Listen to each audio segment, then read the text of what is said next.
Hai, selamat hari Selasa. Selamat datang di Selasa Baca. Bersama saya, Alifrianda Putri, Finance Assistant di Yayasan Tifat.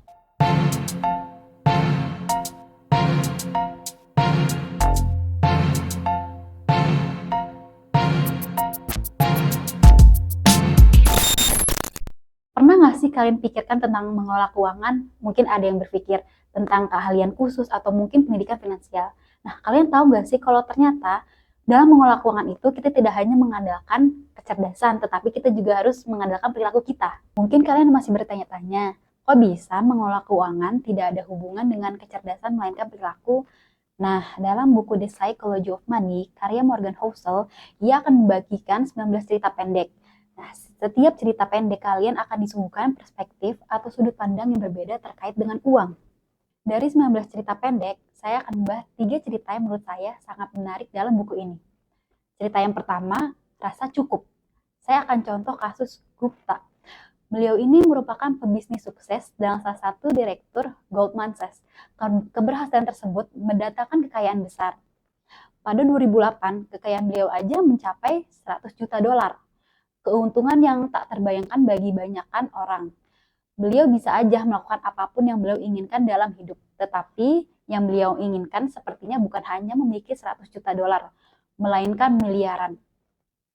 Pada 2008, ketika Goldman Sachs ini menghadapi krisis keuangan, Warren Buffett ini merencanakan menginvestasikan 5 miliar dolar ke bank itu untuk membantunya bertahan. Sebagai anggota direksi, beliau mengetahui transaksi itu sebelum publik tahu informasi berharga. Kelangsungan hidup Goldman diragukan dan didukung oleh Warren Buffett membuat harga saham itu naik.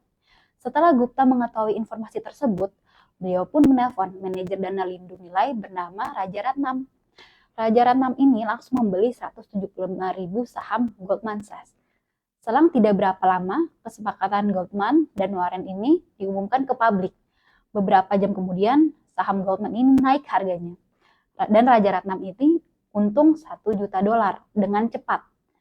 Karena kasus ini, Raja Ratnam dan Gupta ditangkap dan dihukum penjara karena termasuk insider trading. Karir dan reputasi mereka rusak untuk seterusnya. Dari cerita itu, kita mungkin bertanya-tanya ya, kenapa sih orang yang udah punya ratusan juta dolar masih ingin uang lebih banyak? Sampai-sampai mereka itu mengambil resiko untuk mengajar lebih banyak. Mereka tuh nggak tahu kapan harus berkata cukup. Kehidupan tuh akan sia-sia aja tanpa rasa cukup. Dengan rasa cukup, kita akan terhindar dari resiko yang akan membuat kita terpuruk di kemudian hari dan rasa penyesalan. Oke, lanjutnya kita ada cerita kedua nih, tentang menjadi kaya versus tetap kaya. Jesse Livermore ini merupakan trader bursa saham terbesar pada masanya. Kejatuhan bursa saham tahun 1929 yang memicu depresi besar mengabadikan namanya dalam sejarah.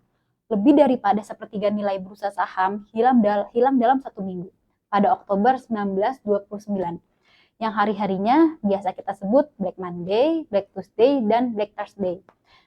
Tetapi dalam campuran kejeniusan dan keberuntungan, dia itu mengambil posisi short melawan pasar, bertaruh bahwa saham akan turun.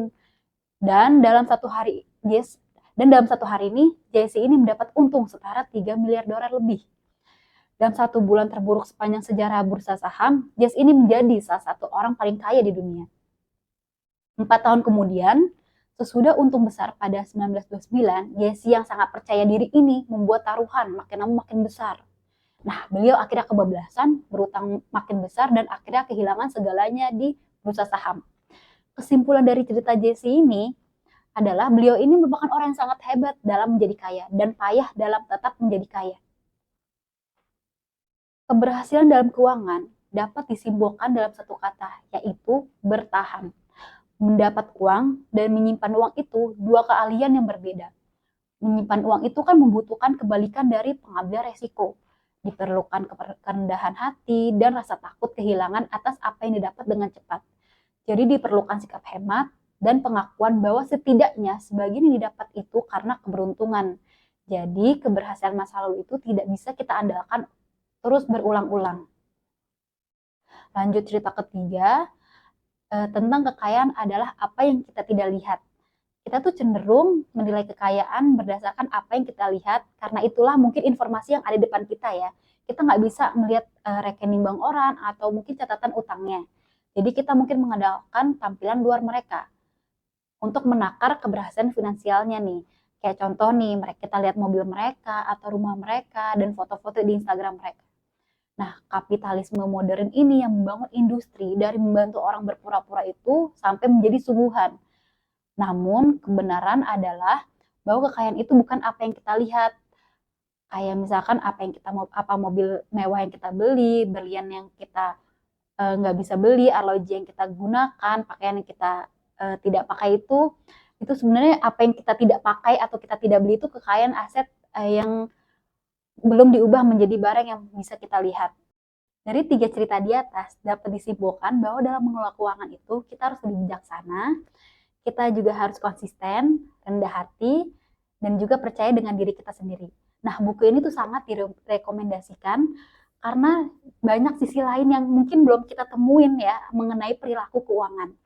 Dan juga saya harap dengan buku ini kita juga lebih bijak dalam mengelola keuangan.